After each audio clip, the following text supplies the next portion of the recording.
Yo, what's up guys, welcome back next match, Cross-Banlist Cup. So upper part again, we are almost there. What is it, 12-ish videos left, matches left. Okay, so let's take a look, let's zoom in. I think there's like a big gap between both these decks. So we have a deck from 2004 versus a deck from 2016. So 12 years of difference, that's huge, that's really huge. And if I looked at the votes in the community tab, to see which deck had the advantage. I think this kind of feels like beforehand very similar.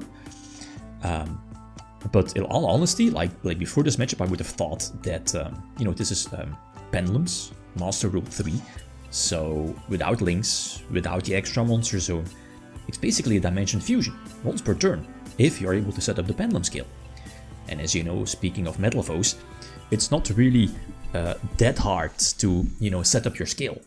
And if your opponent has Duster, Heavy Storm, or Mystical Space Typhoon, there's still stuff that lets you search, looking at the traps, for example, to, you know, get at least one extra scale left or as a backup. And there's Bismugear, which kinda has that built-in protection effect. Well, not protection, but search during the end phase. So it feels awkward, really awkward, especially going second. It feels that you're playing against a Dimension Fusion deck from back in the day. Very similar time age, 2004-ish, 2005, code format. So yeah, anyway, this is a suboptimal Delinquent 2, I guess. It forces out the fusion. What is it, Alkahest? What is it, very similar to 1000 Eyes Restrict. We do Snatch Steal it though, and this is cute. The problem here though is that they know that there's Torrential Tribute set, and sure, I gave them like 5 good cards to pick, you know, pick a card from to give it to me, so they know the Torrential is there. Problem is that, again, sure, they can potentially force out a Torrential, an early Torrential, like here, or they could have gone for a big Pendulum Summon. I would have enforced the Torrential Tribute there. But it's whatever, because all of the Pendulum monsters are sent back to the extra monster, or at least to the extra deck.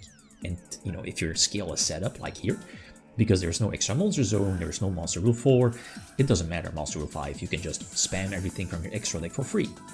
So basically, Dimension Fusion. In 2016. So that's a problem. We do have Spirit Reaper, but with Mithrilium, that's a problem. Mithrilium, what does it send? Basically a small bot of Avarice, 2 Metalfoes cards, yeah.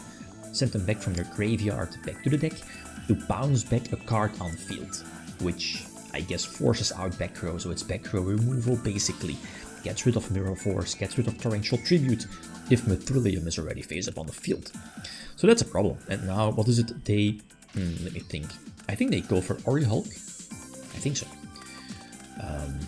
Not so sure if they know it's if it's Spirit Reaper, or it was searched off of Sengen, I think. So this makes sense. I guess what is it with Orihulk? When it's sent like to the graveyard, you can pop a card from your opponent, or when it's on the field, it does trample damage, so it attacks over defense. Or all Metalfoes monsters can attack over defense, so it would have been game either way. This is an awkward hand for Metalfoes. I think they all have high scales, no? Well, bar Unicorn. Unicorn is a low scale, if I am not mistaken.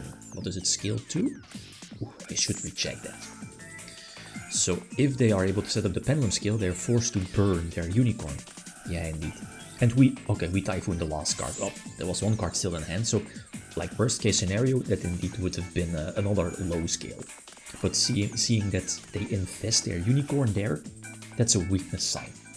And the problem is that I needed that Typhoon to prevent those discards, you know, pop my own Mirage of Nightmare to prevent me from discarding at random. This is at random. And this is what I was talking about before. Sure, you have Heavy Storm, Duster, you know, fantastic cards against Pendulums, especially Master Rule 3, you can get rid of their scale, etc. But Bismugear doesn't care, Combination, the trap, doesn't care, and Metalfoes counter, the other trap, also it doesn't care. Yeah, that's so cute. 2016, basically, you know, good Pendulums that, even though there's a Destruction, Typhoon, Duster was banned? I think so. Same for Storm. But you know, Destruction cards, it didn't matter, because again, they were able to search their stuff. Again, another awkward hand. Again, I have Duster, fantastic. But super awkward again. And again, this is Billy Break's list, if I'm not mistaken. Was it first place? I think so. Wisest Proc? Or second place? Second place. Yeah, I think he lost to Joshua. Anyway, it is that his deck list was meaning the small Clifford package. That with Scout you can search the Monolith. Basically just a free rank 5 Exceed. You know, Cyber Dragon Infinity play for free. Because, you know, with your Metalfoes cards, you're able to get rid of your Clifford Scout in your skill. That sets it up in the extra deck, and that's a free rank 5 Exceed play. Disgusting. Because again, back in those days, like one Omnication, that was powerful.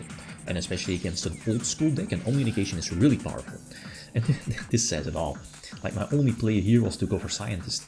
The problem is that with Trillium, it triggers whenever it's sent to the graveyard. So, what is it? Reborn a Metalfoes from grave or special summon from your extra deck.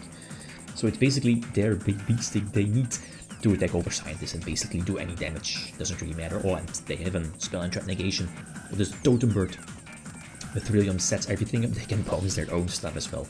So, this was an awkward matchup, and as I said before, like in hindsight, this kind of makes sense. Okay, it's a more recent deck, but it feels that, sure, you're able to get rid of the skills, but Metalfoes has far too many resources, recovery modes, recovery cards, and it basically feels like a dimension fusion every turn, and that's so hard for an old school deck to combat something like that. So it is what it is.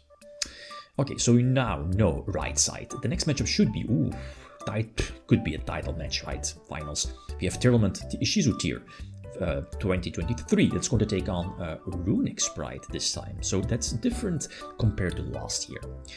Then again, last year was a weaker tier list. So feel free to leave your predictions. Okay, guys, that's it. Thanks for watching.